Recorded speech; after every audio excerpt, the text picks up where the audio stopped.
Good afternoon, everybody, and welcome to the UPIC, University of Plymouth International College pre-departure webinar for our West African students joining us in September. Well, in a few weeks, in fact, we're already in September. So we're very much looking forward to welcoming you to the college. I'm Tim Gutzel. I'm Director of Marketing and Admissions for UPIC, and I have two of my colleagues on the call with me. So I'll pass over to them for them to introduce themselves. Hi there, everyone. Good afternoon from Britain's Ocean City. My name is Toby Joseph Johnson. I'm your Student Experience Officer here at the college. Hi, everyone. Good afternoon. My name is Margaret Ajidwa. I'm the Student Recruitment Coordinator for UPIC Admissions West Africa. I'm based here in Lagos, Nigeria. Thank you. Great. So over the next hour or so, we have lots of information that we want to share with you, and you can see an agenda up there on the screen. So we'll go through these different items, introducing lots of information for you. If you've checked your email, you may also have noticed that we've sent you this morning a pre-departure guide, which also it'd be great if you could open, download. That has a lot of really useful information in as well. But for the next hour or so, depending upon how many questions you have, and you're very welcome at any point to interrupt with your questions, we'll leave time at the end. But that should take about an hour or so to go through all of the different points on the agenda here. So we'll move on soon to the services available to you at the Student Hub. We'll talk about accommodation. We'll talk about the COVID requirements that still apply through the traffic light system. Nigeria and Ghana both currently being amber. We'll talk about how to get to Plymouth, about travel arrangements, about student visas, about the medical centre and vaccinations. We'll go through the induction week activities. So we've got a packed timetable for induction week, good activities on each day. And then we'll go through the semester dates and introduce you as well to the sabbatical officers, some of the students who've been before, who've trodden the same path that you're about to tread. So that's kind of a broad agenda. Fantastic. Thanks, Tim. So I'll just start off about the Student and Academic Services team here at the college. At the moment, you're looking at 2/5 of the college. Tim, myself, Dr. Jones, Nico Storengi, who's the admissions coordinator, and the college principal, Peter McDonnell, are all the team here at the college. The Student and Academic Services comprise of myself and Dr. Jones, who's the head of teaching and learning, and we're here as a first point of contact for all students throughout your studies here with UPIC, and also when you progress to the university. From an arrival point of view, I believe most of you now should have received a pre-departure guide and also an orientation and enrollment guide, which I sent out earlier today. That has detail of some of the information that's going to be on this slide and on these presentations. No matter how small, no matter how big your question is, we will try our best to answer or provide solutions for those problems, or if we're unable to, we'll signpost you to the right department across the university. Moving on to the next slide, we're talking about the opening hours at the college. So as you're all aware, we've been through a pandemic at the moment. We've all had to go from an online blending learning experience to now a dual learning experience. So we expect all students to be here face-to-face from the 13th, should you be doing an undergraduate degree, and from the 20th if you're doing a postgrad for your orientation and enrollment. Our office opening hours are from 8:30 a.m. to 5 p.m. Monday to Friday. There's also a reception phone number that you can call should you arrive and you need to speak to someone. Details regarding if you want to contact us via email are below in student.support@upic.plymouth.ac.uk. These emails are manned 24 hours, 7 days a week. So we will respond to you as soon as we can. But ultimately, because there's so many people arriving, there might be a slight delay during really core periods of time over the next few weeks, but we will endeavor to reply to you as soon as possible. Aside from us as student services within the college, all students that arrive, all our UPIC students are also university students. So you also benefit from all the different facilities across the university, like any student at all. There are different services available from the welfare team, counseling, disability and dyslexia service, student center, and of course, immigration for all students who come on a tier 4 new student route visa. There are certain requirements and regulations that you need to adhere to while you study with us, i.e. attendance. You need to make sure that you're attending over 85% of the classes, or else you might be at risk of your visa being cancelled. There are also different queries that you might have from an immigration point of view. For example, if you're having a placement year and you need to apply for a Schengen visa to probably travel across Europe as part of your course or part of your studies, or you may need to defer for some reason. So they will advise you in that department. The student hub is located in the university library. Not to worry, as we go along the slides, you'll see access to a campus map, and you'll also be provided that in the orientation and enrollment guide as to where the university library is. So just because I've touched on a bit about location, Tim, do you want to talk a little bit about Britain's Ocean City? Yeah, sure. Thanks, Toby. I think you'll all have an idea already of the kind of place you're traveling to, where you're going to study, where you're going to live. But let's tell you a little bit more about Plymouth. As Toby says, Britain's Ocean City. And this is really important because Plymouth has been a globally connected city for hundreds of years now. It's now 401 years since 1620, when the founding fathers left Plymouth, sailed to North America, first settlers in the United States. If you head west from Plymouth, you land in North America. If you head south, and we have ferries that do this and report here, you land in Spain or in France. Plymouth has always been very connected internationally. And we're just 3 hours by train from London as well. So for all that it might sound like a fairly small city of a population of around 250,000, it's a very connected city with ease of travel nationally and internationally. It has a real big city feel. It's a regional centre. People come here from miles around for shopping, for theatre, for food, for the seaside as well. A way of summarising it, as GQ magazine did, would be to say Plymouth is the coolest little city by the sea. Great location. Yeah, you can see on the map here, the main point to take from this is that Plymouth is a very compact, very convenient city. So the university campus is right in the heart of the city centre.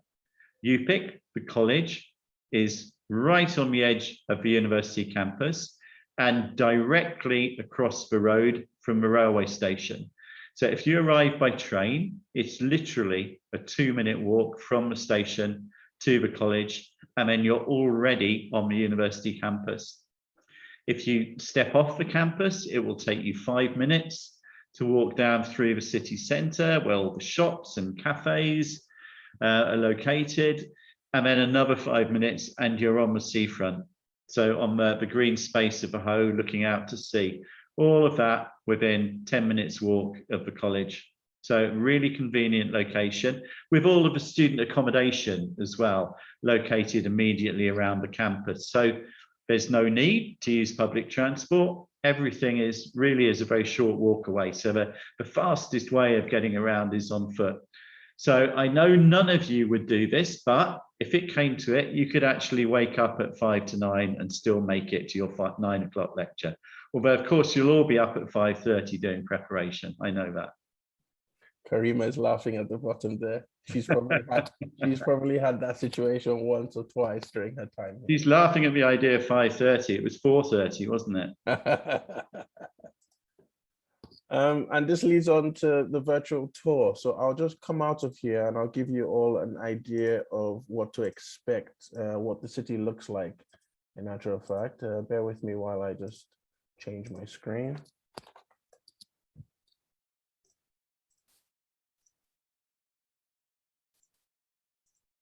And here we go. Welcome to Britain's Ocean City. So like Tim mentioned earlier, when he was going over the campus map, it's a city center university located right at the heart of the city. We are located right here at the edge of the university, right across the train station. So we've got good transportation links. The coach station is over here where my cursor is, right across the roundabout. And as you can see, as I span across here, there's a few student accommodation blocks. Well, we're right over the Students' Union. And speaking of the Students' Union, we have on the call here, Karima Ahmed. Her sister actually is one of the sabbatical officers. So Karima, could you just tell us a little bit more about the Students' Union and what kind of societies are available? I believe that you were part of the Nigerian Student Society, weren't you? Yes, I was. So hello everybody. My name is Karima Ahmed. I didn't get to introduce myself.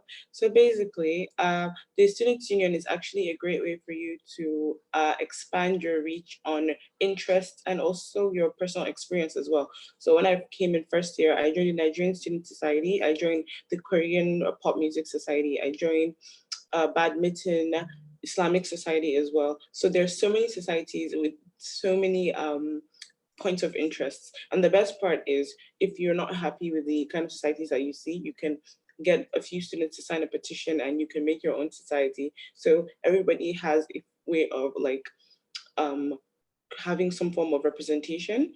And there's also the sabbatical officers, but that's something for another day. There's also opportunities for lots of sports, as I mentioned, badminton, and there's also the opportunity for you to do volunteering. What I've learned in uni is that you should always have opportunity for extracurriculars, like try and create time to do some extracurriculars just so that you can expand on your career and work life, because learning how to divide your time to, you know, volunteer in the Nigerian Student Society. So I was the president, health and safety, and the public relations officer over the span of the last 3 years.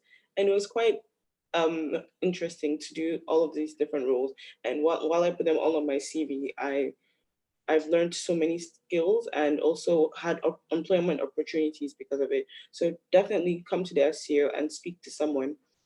There's so much. I wish I could like spend this whole talk just talking about the SCO and why you should go to the SCO, but definitely hope to see you guys soon at the SU. Fantastic. Thank you so much, Karima. Karima is actually a current student at the college. She's progressed to the university and she's also finished doing her master's at the moment. So I believe she's going on to the graduate student route very soon. Fantastic. Thank you so much. So I'll just give you a tour of the city itself. As I come along here to Plymouth Hall, this is actually a location where I'm sure you've seen a lot of this tower, the Smeaton's Tower. It's on most of our guides. It's also on our website. It's on our brochures. It's all over the place, really. And what it does, it's probably like a good, what would I say, an amazing location, really, for students who wish to graduate. And it's only about 10 minutes walk from the actual university campus. Tim lives very close to that location, to the Plymouth Hall, and he often takes a walk there for lunch. I do too sometimes if I'm not being lazy. I pick up some plantain chips and I walk across, have that by the city. It's really nice. It's also a good location for students who wish to go for picnics, who wish to go for barbecues, who want to go on a day out. It's also where we have our graduation events. So on this tarmac here is actually canopies are formed up, and that's where students graduate. Obviously, it hasn't happened last year due to the pandemic, but I believe graduation sessions are meant to commence here at the end of this month. Good point, Toby, about the plantain chips. If you were actually doing that walk from the college down to the green space by the sea that you can see here, you would now pass 2 West African restaurants, wouldn't you? Absolutely. And if you took a slightly longer walk around to the left there, to the west, there's another one that sells various kinds of jollof rice that we've just discovered, isn't there? Correct, yes. And there are supermarkets as well and shops that sell West African food. So you mustn't be afraid that you'll find nothing but You'll find plenty of food that's familiar from home. Goat curry, I think, was on the menu as well, wasn't it? In that new place that we found yesterday. Absolutely. And it's not just, food from West Africa, it's food from all over the world. Yeah. And the whole part of the student experience while you're studying here abroad is to, learn from other students from different places around the world, other cultures, learn about your fellow classmates, and even sometimes your own the actual lecturers who might be from different countries themselves, because we got a variety of lecturers that teach at the college that are from different parts of the world, and some that have actually graduated and gone on to do their PhD. So there's a real variety and opportunity for you to really, learn and change the world, really. I think students from 130 different countries now in the university. So yeah, absolutely. You'll see things that are familiar from home, but also this is a real opportunity to kind of have a world in one place with students from so many different countries, bringing their cultures, their values, their experiences, their ideas. So it really is a once in a lifetime opportunity to have a global experience in one place. Karima, do you want to talk about any place that I'm not signaling to? Maybe around the Barbican. In the Barbican, you can find so many different cultural foods, like French food, Indian cuisine, Chinese, and Japanese. So there's this restaurant called Yuki-san. It has a whole traditional Japanese style of restaurant. It's not obviously not as authentic, but it's still something. And there's so many Indian restaurants as well in town. So I think before I came to Plymouth, I was only like, I always did eat food from different parts of the world, but my mindset opened more because I've tried food from different parts of the world just here in Plymouth. And we also have the Asian store as well, where you find food from China, Japan, Korea, and even like other like Asian countries like Thailand and Indonesia. So I would advise you guys to also try like Asian noodles as well, because it's a great way for you to just taste something different and learn so much. Because as Mr. Toby said, you are in a different country and you shouldn't just restrict yourself to Nigerian food. You should expand and learn. Try fish and chips, try goat curry, and there's so many things. Oh, before I forget, there's also the market. I don't know, Mr. Toby, do you think you could zoom into the market as well? I'm not too sure it takes us right there, but I'll come to the university here. But the market's located at the bottom of the town center, right around here. So the market's a good place to go for lunch during the day. It's really affordable to go there. In the market, you also find different cultural food places as well. There was a Thai restaurant, there's a Vietnamese restaurant, and there's this anime kawaii culture store, and they sell bubble waffles as well in the market. So the market has so many things, and if you're interested in like thrifting clothes and maybe buying room decorations, there's so many things in the market that you can purchase as well. Or you could just go there and just see different things. So it's like how markets are in different parts of the world. Because I know in Nigeria, our markets are a little organized and busy, let's say. So this one is just a different kind of market, how our market's like in the UK. And you can also just see people from different parts of the UK selling things with different accents and different ways of life, just for you to absorb. Yeah, fantastic. Thanks, Karima.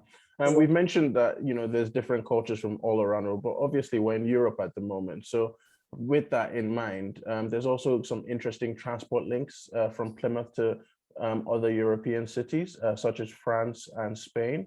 You can take the ferry. There's a ferry port very close by to where I am right now, and it goes right across to Santander and Roscoff. So good transportation links to some really good tourist locations. Yeah, and these have started. You can also go to France through the ferry as well, Brittany. Yeah, Brittany ferries. Yeah. Brittany. Yeah, it's all right. Fantastic. Yeah, so thanks everyone. And Royal William Yard is also a good location for students who want to come over and really experience that whole amazing feel, good restaurants over here, and there's also some really good premium accommodation. But I'll talk about that when I jump back onto the presentation.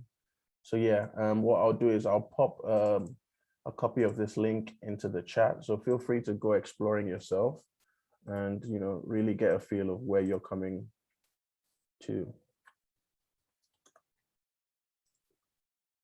Thank you. I'll just hop back into the presentation. There we are. So we're done with the virtual tour. Not to worry, if you've received the orientation guide, you'll be given an actual physical tour when you arrive here.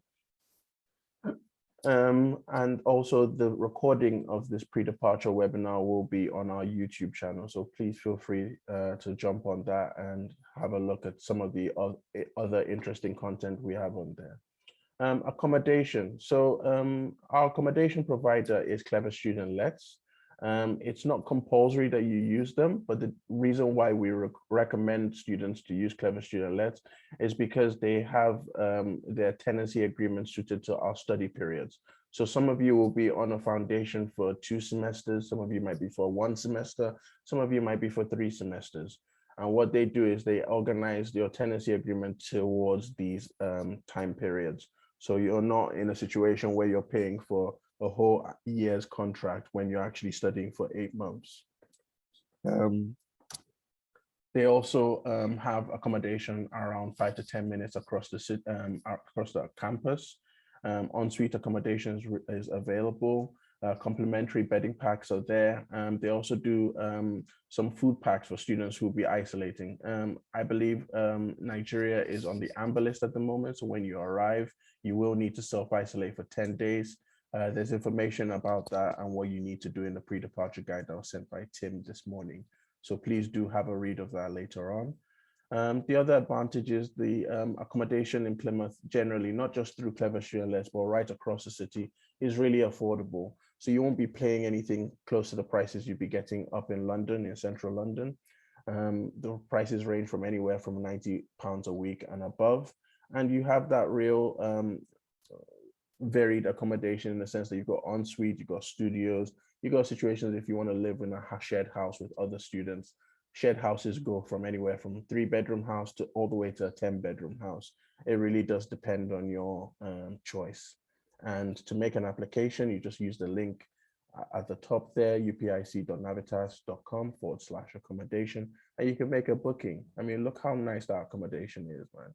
That room is really clean, I must say. I hope it stays that way after students have joined there, but you know. And as you can see, there's a common room there with flat screen TV. Most of all the accommodation that we have Wi-Fi. So obviously for some of you self-isolating, you still get access to all your classes online because we're doing dual delivery.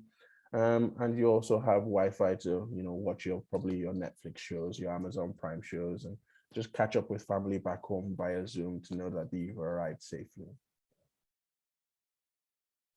I mentioned Clever Student Let's, and I mentioned the quarantine arrangements in regards to the face pack. So this just gives you a more detailed information about all this. I won't read through it. You can go back to this information and have a look through. We don't just, we signpost you to Clever Student Let's, but you are free to choose any accommodation provider right across the city. We just advise that if you need us to review any documentation, feel free to drop an email to the student support email. We just want to make sure that you're being well taken care of, and there's nothing that you're going to sign that you're going to regret in the future. Tim, would you like to talk a little bit about the traffic light system? Yeah, sure. Most COVID restrictions in the UK have been listed now.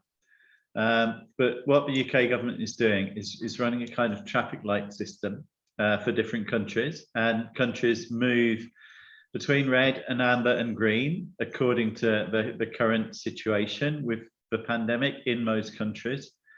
Both Nigeria and Ghana, as of today, so the 3rd of September, are amber, on the amber list of countries.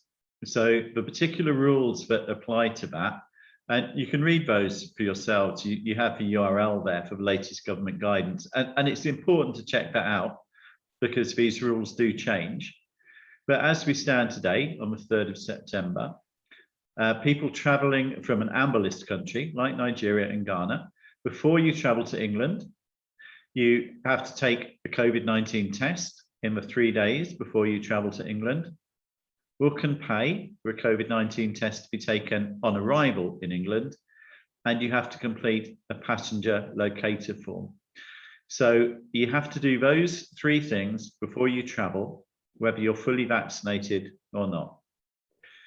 When you arrive in England, if you are fully vaccinated, so if you've had 2 jabs, you have to take a COVID test on or before day 2 after your arrival. And this applies if you're fully vaccinated under the UK vaccination programme, UK vaccination programme overseas, or another approved vaccination programme in another country. So those are the things you need to do if you are vaccinated. If you're not fully vaccinated, you have to quarantine in the place where you'll be staying for 10 days after arrival, and take a COVID-19 test on or before day 2 and on or after day 8 after your arrival. So that's if you're not fully vaccinated. You can also, there's a test to release scheme. So if you do need to quarantine for those 10 days, you can also, you may be able to end that quarantine early if you pay for a private COVID-19 test through the test to release scheme. So that's it really. Those are the requirements that apply as of today. Keep checking that URL in case Nigeria or Ghana or wherever you're traveling from changes between red, amber and green, because the situation obviously is dynamic. But when you arrive in the UK, you'll see that everything looks pretty normal now. There's no absolute requirement to wear a face mask in a shop or other public space. A lot of people are still choosing to do so, just so they feel a bit more safe and secure. But everything is open now. All the shops and cafes and cinemas and everything is now fully open. People are still being a little bit careful. We do have infection rates, which are still quite high, but the number of people who are getting seriously ill has gone right down. So most people in the UK now are double vaccinated, and that double vaccination really has broken the connection between the illness and people being hospitalized or even worse. So, yep, that's where we stand as of now with the traffic light system and the requirements for travelers. Thank you so much for that, Tim. So moving on to the arrival process, we've got what we call an airport pickup service available. This can be booked via the link in the URL there. My cursor is hovering over, and it's £240 from London Heathrow Airport. There are other options and other ways of getting to Plymouth aside from the airport pickup service. You are able to use the bus, the train, and obviously I won't be advising you to walk because it is a really long journey from Heathrow. There's other ways of getting to Plymouth, obviously, there's a local airport within Devon in Exeter that you could fly through if you went through maybe KLM or Air France. Please make sure you're checking the obviously the COVID regulations in those countries while you're transiting, so you're not putting any difficult position. So this slide generally talks about the trains, the combined ticket, private collection, and also the coach. The coach is probably the most cheapest form of travel to get to Plymouth. If you book in advance, I believe in some cases you can get a single ticket for under £20. The Whereaway as well is very good in the sense that you can book a train ticket in advance and get here within a reasonable time. When you arrive in the UK, as you're coming through a new student route visa, you are going to be collecting what you call is your BRP, which is actually the visa card. You get this 10 days or so after. So after you finish isolating, you need to go and pick this up from the post office, which is the collection point for this. But the other thing that you need to make sure you do is once you arrive in the UK, please email ukvi@plymouth.ac.uk. What they will do is then send you a link to complete your right to study check. Once you've completed your right to study check, then you can come and enroll, and then we finish your process, and you should get your timetable ready for your classes on the 20th of September. So that's from a compliance point of view. This is very important. The other thing I would say is registering at the medical center.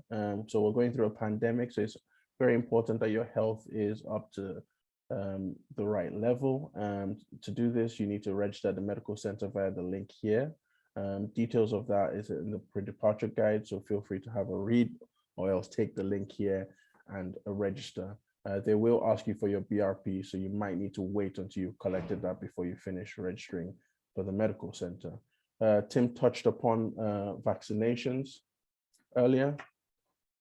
In regards to your vaccinations, they will be, if you have had a first jab in Nigeria, you are eligible to get your second jab in the UK. All students can be vaccinated, even if you haven't had one before. It's available to you once you arrive. All you have to do is register with the medical center, and they'll send you details of how to get the vaccine. There's also regular testing that will be done every 2 weeks within the campus. More details of that to follow soon. So down to the nitty gritty, enrollment, which is, I'm sure, at the top of your head for most of you. So you're all thinking about it at the moment. Enrollment will begin from the 13th of September all the way to the 17th of September. On the day of registration, we need these following documents, ranging from your passport, your English language certificates, not specifically for Nigerian students necessarily, but things like your WAEC or your WASI documents would be very useful. Your tenancy agreement for where you're staying, obviously a UK mobile number so we can keep in contact with you, and your visa. It's definitely applicable in this situation. We're going to need to see your vignette and your BRP to complete your enrollment. Orientation week starts on the 13th, and what's happening this semester for the first time is we're doing it alongside other international students from that are going directly into the university. So on here you can see that there's a schedule ranging from shopping tours, campus tours, and first aid for students who might be feeling a little bit anxious studying in a new location. And obviously there's some relaxation, as most students like to do that. On day 2, things ramp up a little bit. So there's a free lunch, there's nothing better than a free lunch with students. Karima knows this, on campus during this time of the year, there's so many businesses that come in and are giving free little bits, free stickers, free sides, at your nice free food, free relaxation, free movies. What's going on here? I know, someone would think it's a playground. Is this a holiday? Freshers week and get all sorts of free food and free items. Yeah, so it's really fantastic. And we've got some welcome talks from the medical team, as we can see there on the Tuesday. There's also a film night at the Arrival Lounge on campus, and you can meet the pastoral and spiritual support team on campus for students from different religious backgrounds. There's actually a mosque right opposite the college here, so very close, and there's various Catholic and other types of churches right across the city. I believe there's a few West African churches as well located in the city. So yeah, there's a good variety. On the Wednesday, the 15th, we've got an introduction to the International Student Advice Team. There's International Student Plymouth Society there. Obviously, every day, as you can see, there's relaxation, there's campus tours, there's shopping tours, and look, there's more food and more free cake. So that's ideal. On the Thursday, we've got living in the UK, so an understanding of British culture. This is also available online via Zoom. So for students who are here in time, they can access this online. I will be sending out links for this. There's a welcome speech by Julian Chaudhry, who's our Deputy Vice Chancellor for Education and Student Experience at the university. More free food as well. Like I mentioned above, British academic culture, making a sense of it. Introduction to the Students' Union. So you probably all be meeting Fauzia, who's Karima's sister, alongside the other sabbatical officers, who will tell you more about the Students' Union, more about your rights and the things that you can experience whilst you're here. And to wrap it up, on day 5, UPIC will be holding some welcome talks. So this is an in-depth schedule for all UPIC students. This is where you get to meet the college management team. So you meet the college principal, and you also meet the head of teaching, Dr. Jones. At this session, you'll be learning how to join your classes and also an introduction to the student portal.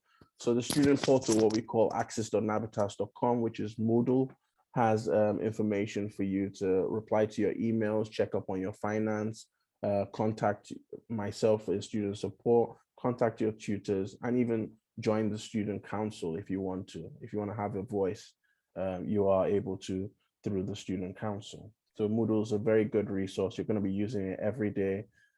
If you speak to Karima, she can vouch for me in this situation that that's where you're going to get your timetables.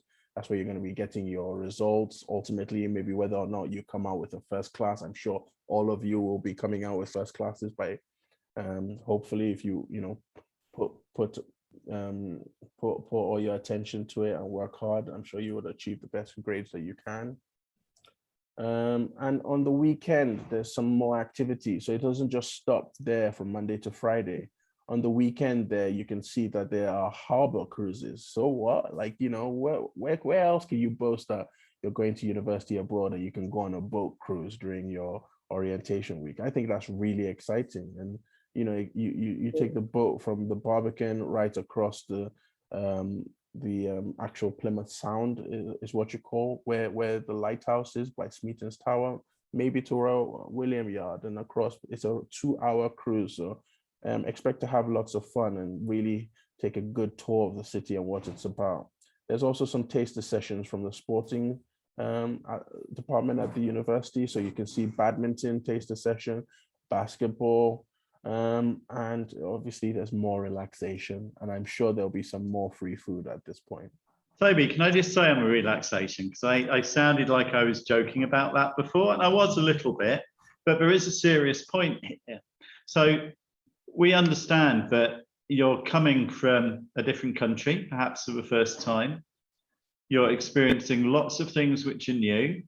The weather's different, the food is different, you're meeting new people, you're away from home and family. So you're going to find that really stimulating, hopefully really enjoyable, but we do understand that it's quite challenging as well. It's a lot to take in, it's a lot to absorb, lots of new experiences. And it will be fun, but it could also be just a little bit daunting. So by relax, we don't just mean, sit back on the sofa and watch TV. It's about just taking a step back and taking time just to reflect on new experiences you're having. And if anything's making you anxious about the experience, about, working out what questions you have and where you can take those questions. So relax, yeah, but it's an active process of just taking a step back, breathing deep, and thinking about the things that you're experiencing and thinking about any questions you may have and working out ways in which we may be able to help you with that. Toby and I have both had the experience of being students in another country. So we know that it's exciting, rewarding, but it's also challenging, and we respect that. So we don't expect you to find everything straightforward and familiar right from the start. So relax. I believe Jeku has a question, so I'll allow you to talk. Peter, if you could just unmute your mic and let us know what the question is, we can hopefully answer that. Hello. Hi, how you doing? Yeah, nice to meet you. I'm Chukwujeku Onovo. How you doing? I'm doing good, Toby. Nice to be here. So, I was having a little bit issue with my login at the beginning. So as an international student coming from here, would it be nice for me to take the COVID vaccine here? Yeah, you can take the COVID vaccine when you arrive. Should I allow it? Should I take it over there in UK?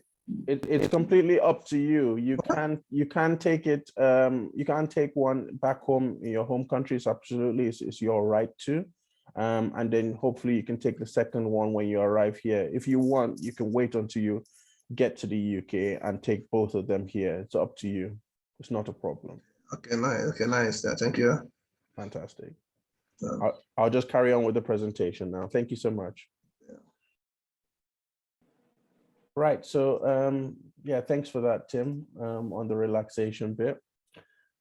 So some important dates for the orientation, arriving, and the deadline to arrive on campus. So accommodation is available at any point, so you can still apply now. It's not too late. I provided you with a link earlier, and I think it's in the chat to book accommodation, so feel free to do so. Orientation for undergraduate students is from the 13th to the 17th of September. Attendance is required for all new students. We're advising all students to be here face-to-face, but if any reason you're unable to attend face-to-face, please contact me and we can complete your enrollment online initially. Postgraduate orientation is from the 20th to 24th of September. Classes start officially for undergrad students, i.e. foundation and year one students, on the 20th of September. Postgraduate classes start on the 27th of September. The last day of orientation for undergrad students is 17th, and for the postgrad is the 24th. Accommodation fee balances will be due when you arrive. I would advise for you to pay that in full if you can before you arrive, so that you don't have any issues in getting the money across. The semester fees due. So for most of you, when you've accepted your offer, some of you have paid the deposit, which is half of the annual tuition fees. The second installment will be due on the 19th of November. So it'll be a good idea to start making arrangements towards that, or have an idea of when that date is, so you don't incur more charges. The postgraduate and undergraduate exams are between the 13th or 17th of December. I do apologize. And it's important that you do not book any travel before these dates, because you don't want a situation where you're missing an exam, okay? The end of the semester for this term is the 17th of December. And to wrap up, I've got the sabbatical officers here. I mentioned Karima's sister, Fauzia. She's there in the middle there. She's the VP Wellbeing and Diversity representative. On the left there, you go VP Education, Charlie Atkinson, Emmy Dowes, the president, and Madeline Morton, the VP Activity. So please feel free to type Students Union, Plymouth University on Google. It'll come up, and then you can have a real dive into the profiles of these 4 sabbatical officers and just get an idea of, you know, what kind of experience you're going to have when you arrive in the UK and in Plymouth. And to wrap up, here are our contact details for Tim, Gutso, myself, and Margaret. If you have any information, if some of you are still waiting for visa documents, feel free to drop us an email and we'll do our best to try and assist you. I think this just takes us to that position where we would be asking if you all have any more questions. Sure, thanks, Toby. Or Margaret, is there any few words you wanted to add at this point? Yes, I have a bit of information for Nigerian students, especially about booking your COVID tests before you go. You're required to book a COVID test before you travel, at least 72 hours before your flight takes off. So you, if you have any questions about the centers to use, please send an email and I would provide you the list of centers around you where you can make booking. You can book the test because you're required to book it first before you take it. So if you have any questions about that, send me an email. My email is right there. Send me an email, give me a call, and then I'll send the list to you. Thank you, Margaret. Thanks, Margaret. Karima, is there anything that you'd like to share about the student experience? Any advice for the students? Anything that we might have missed in the presentation? I think you've pretty much covered everything. And I just want to tell everyone to just don't be scared and you have a nice time. And make sure to attend all the orientation so you can make friends from different parts of the world. And I'll probably attend some of it just so I can see you guys as well. I'm really friendly. That's great. Thank you so much, Karima. And thanks for attending this webinar. We really do appreciate Yeah, it. thank you, Karima. What we You're will welcome. be, Thank you. so Tim and I have been running a series of Q&As with different people across the university and also students. We're yet to have one with Karima. We had one initially, but we had some editing issues. But feel free to go on our YouTube channel. I will provide a link, or if someone doesn't mind dropping a link in the chat, that'll be really helpful. So that you can just get a real feel of the kind of people that are going to be teaching you, the kind of people that you're going to be interacting with whilst you're here. And obviously, please like and subscribe. There's some content as well. I think Karima makes some content on her YouTube channel as well about careers and getting jobs and other things. So please feel free to, hop on her and see her own experience.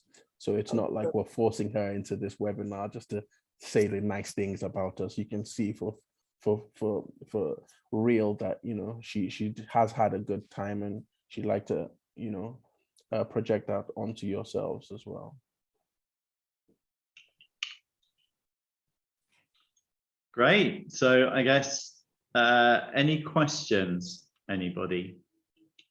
Please feel free to use your voices or to use the chat function if you're more comfortable with that. Toby mentioned the YouTube channel. We've been recording this webinar, so as soon as we're done, we'll post it on the YouTube channel as soon as we have the link.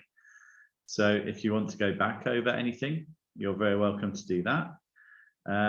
You have our contact details, so any other questions, big, small, doesn't matter if you think it's a bit silly. No, there's no such thing as a silly question, only a question you don't know the answer to. So please feel free to ask if there's anything at all more you'd like to know.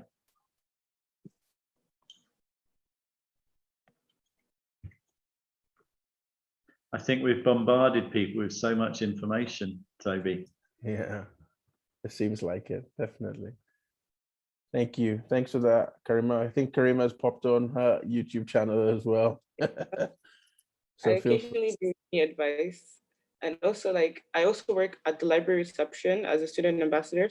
So if you actually see me, don't be scared to say hi. Fantastic. Thank you so much, Karima. You're welcome. Great. I'd like to add one more thing. I know our school system here in Nigeria is not quite the same as schooling in the UK. It's possible for you to study and have fun at the same time.